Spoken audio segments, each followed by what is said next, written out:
खबरों में बने रहने के लिए बेल आइकन दबाएं और फर्स्ट इंडिया न्यूज को सब्सक्राइब कीजिए। चलिए आगे बढ़ेंगे, कुछ और अहम खबरों को देख लेते हैं। जाट नेताओं के साथ प्रभारी सुखजिंदर रंधावा की अहम बैठक। बड़ी खबर, पीसीसी चीफ डोटासरा, कैबिनेट मंत्री हेमाराम चौधरी, कृषि मंत्री लालचंद कटारिया, राजस्व मंत्री रामलाल जाट, पंजाब कांग्रेस प्रभारी हरीश चौधरी, पूर्व नेता प्रतिपक्ष रामेश्वर जूठी, उप मुख्य सचेतक महेंद्र चौधरी रहे मौजूद। किसान कौम को लेकर सियासी बातचीत भी हुई। सभी के साथ प्रभारी रंधावा की सकारात्मक वार्ता हुई। रंधावा ने कहा किसान कांग्रेस का परंपरागत वोट है, इस बार भी कांग्रेस को मिले, इसे लेकर सब अपने कार्य में जुटे। सभी किसान नेताओं ने बैठक में अपने अपने सुझाव भी रखे हैं। सबसे पहले तस्वीरें बैठक के दौरान की और अहम बैठक। और देखिए, आपको याद दिला दे कि पूर्व नेता प्रतिपक्ष रामेश्वर जूठी, और चलिए अपनी बात को पूरा करूंगी, लेकिन उससे पहले हमारे साथ पॉलिटिकल एडिटर योगेश शर्मा जुड़ गए हैं, उनका रुख करेंगे। योगेश जी, मेरा सवाल आपसे यही कि आपको भी याद होगा जब जाट महापंचायत हुई थी तो रामेश्वर जूठी ने एक बात उठाई थी, जाट मुख्यमंत्री का जिक्र लगातार करते हुए है। बैठक के पीछे का क्या मकसद, क्या यहाँ भी इस तरह की कोई मांग उठाई जा रही है? देखिए, यहाँ कोई भी मांग नहीं छिपा, यहाँ एक सकारात्मक बातचीत का माहौल है। जैसे किसान कम्युनिटी, जाट वोट बैंक जिसे कहा जा सकता है मोटे तौर पे, ये कांग्रेस का परंपरागत वोटर है। चाहे बलदेव राम मिर्धा की बात करें, चाहे हम परशुराम मदेरना की बात करें, रामनिवास मिर्धा की बात करें, नाथूराम मिर्धा की बात करें, और कुम्हारा मारे की बात करें, दौलत राम सारण की बात करें, शीशराम ओला की बात करें, डॉक्टर हरि सिंह की बात करें, नारायण सिंह की बात करें, डॉक्टर चंद्रभान की बात करें, और प्रदेश कांग्रेस अध्यक्ष गोविंद सिंह डोटासरा की बात करें, एक लंबी फहरिस्त है कांग्रेस के अंदर जाट लीडरशिप को लेकर। वो लीडरशिप जिसने ये कहा जा सकता है कि बहुत बड़े बड़े लीडर्स कांग्रेस को दिए, और कांग्रेस से ही जाट लीडरशिप को भारतीय जनता पार्टी ने आयात किया। हम मालानी के गंगाराम चौधरी की बात कर ले, कर्नल सोनाराम की बात कर ले, ये सब वो लीडरशिप थी जो एक समय कांग्रेस की बड़ी बैकबोन हुआ करती थी उस इलाके की।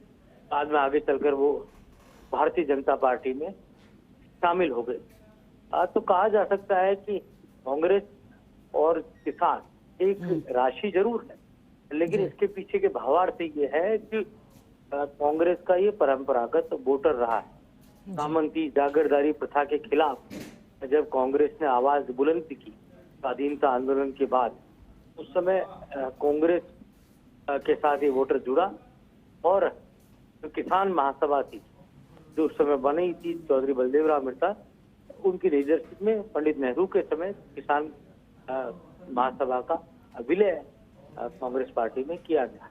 मकसद ये था कि कांग्रेस किसान की बात करती है, किसान कम्युनिटी के हितों की बात करती है।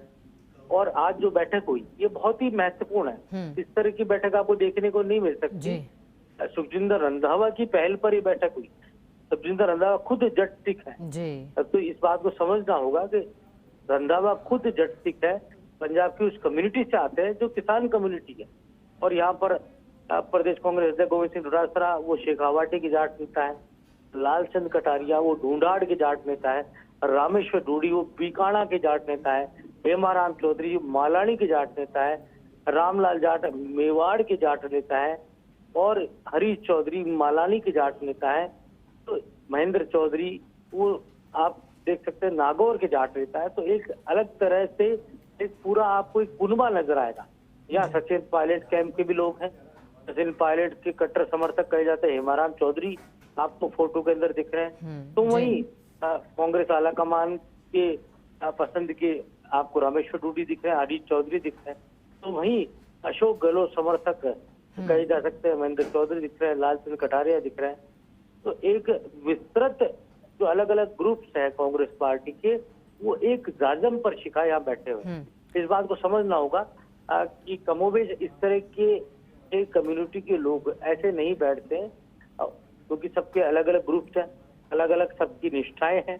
लेकिन उस वक्त यहाँ कौम की बात है, यहाँ ये बात है कि कैसे कांग्रेस को रिपीट करना है, सरकार को रिपीट करना है, यहाँ पहला मकसद वो है। और इस मकसद को लेकर ये बैठे हुए हैं। कम्युनिटी जो तकरीबन 9% जाट कम्युनिटी पूरे राजस्थान में कही जाती है, 10% भी हो सकती है, लेकिन आपको ध्यान होगा कि कुछ दिनों पहले जाट महाकुंभ भी हुआ था, जो आपने जिक्र भी किया। जी। तो शिखा, एक तरह से कहा जाए तो यहाँ जाट वोटर को मोबिलाइज करने की बात है। तो रंधावा यही पूछ रहे हैं कि क्या मौजूदा सरकार को लेकर किसान कम्युनिटी क्या सोचती है। और आज आपको ध्यान होगा कि झुंझुनू के अंदर भारतीय जनता पार्टी ने किसान ट्रैक्टर रैली आयोजित की जी। और झुंझुनू, क्योंकि शेखावाटी का एक महत्वपूर्ण गढ़ है, वहां पर किसान ट्रैक्टर रैली आयोजित करने का मतलब भारतीय जनता पार्टी का यही था कि किसान वर्ग, जाट समाज के वोटों को अट्रैक्ट करना, उनको आकर्षित करना। लेकिन यहाँ पर आज जो बैठक है, इसका मतलब यही है कि कैसे हम उस कम्युनिटी को अपने से जोड़े रखे, जो परंपरागत रूप से कांग्रेस के साथ रही है समय समय पर। भैरव सिंह शेखावत ने, गंगाराम चौधरी, इस तरीके नेताओं को भारतीय जनता पार्टी में लाकर एक तरह से कहा जाए तो पूरा परिवर्तन कर दिया।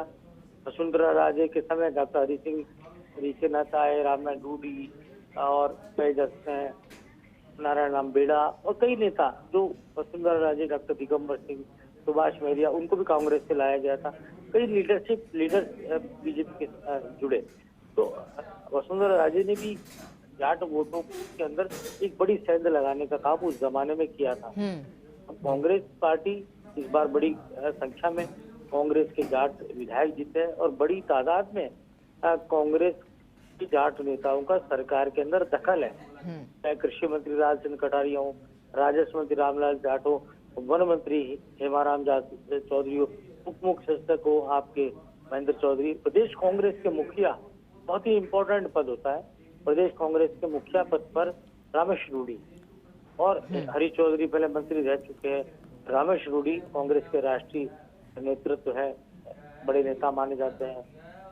हाल ही में जब रायपुर में कांग्रेस का अधिवेशन हुआ था, तो राजस्थान से एकमात्र लीडर को बोलने का मौका मिला था। किसान से जुड़े जो प्रपत्र था, जो रेजोल्यूशन था, उस पर रामेश रूडी ने अपनी बात रखी थी। और हरीश चौधरी पंजाब कांग्रेस के प्रभारी हैं और एक बड़ा दखल वो रखते हैं गांधी परिवार के राजनीति का। ये जो बैठक है, अलग अलग चेहरे आपको नजर आ रहे हैं, ये अपने आप में बहुत ही महत्वपूर्ण है। शेखावाटी, चूरू, सीकर और इसका नेतृत्व करते हैं गोविंद सिंह डोटासरा। अब तो कहा जा सकता है कि कांग्रेस आगे आने वाले समय में इस तरह की पॉलिटिक्स के बारे में सोच रही, जैसा हम पहले कह रहे थे, ओबीसी, माइनॉरिटी, एससी और एसटी, इन पूरी जमात पर कांग्रेस का विशेष फोकस है।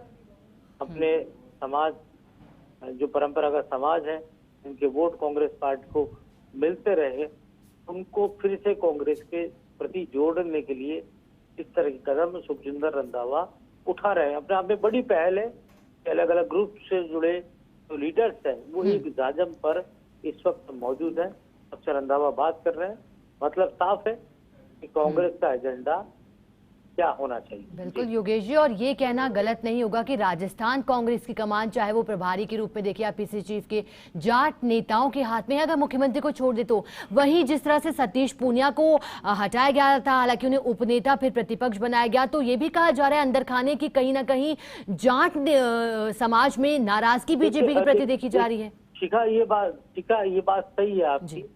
सतीश पूनिया जब हटे थे, वो भी कद्दावर जाट लीडर के तौर पर माने जाते रहे। वो खुद चूरू जिले से आते थे, आमेर से विधायक बने और एक लंबा संघर्ष उनका रहा।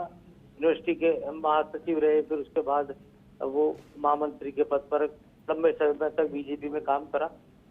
मोटे तौर पर उनको कहा जाता था कि वो जाट नेता के तौर पर नहीं माने जाते, जाट लीडरशिप के तौर पर उनकी गिनती नहीं होती। लेकिन जब प्रदेश बीजेपी के अध्यक्ष बने और धीरे धीरे उनको जाट वर्ग के अंदर स्वीकार्यता मिलने लगी, और जब हटे तो पूरी तरह स्वीकार्यता उनको अपनी कम्युनिटी में प्राप्त हो चुकी थी जी। और उसी वक्त वो हटा दी गई। तो एक ये मौका कांग्रेस के हाथ लग गया कि जिस तरह से हटाया गया सतीश पूनिया को, तो कांग्रेस अपने परंपरागत वोट को हाथ से नहीं जाने जाए। यहाँ पर कांग्रेस के सामने चुनौती है हनुमान बेनीवाल, जिनकी खुद की पार्टी राष्ट्रीय लोकतांत्रिक पार्टी आरएलपी, जिसने कांग्रेस के और बीजेपी दोनों को समानांतर तौर पर नुकसान पहुंचाया। कैसे हनुमान बेनीवाल को रोका जाए और कैसे कांग्रेस अपने परंपरागत वोट बैंक को अपने साथ संजोए रखे, यही चिंतन मनन और मंथन। बिल्कुल योगेश जी, और ये कोई सामान्य बैठक नहीं। बहुत शुक्रिया आपका मैसेज जुड़ने के लिए, जानकारी के लिए। इसी के साथ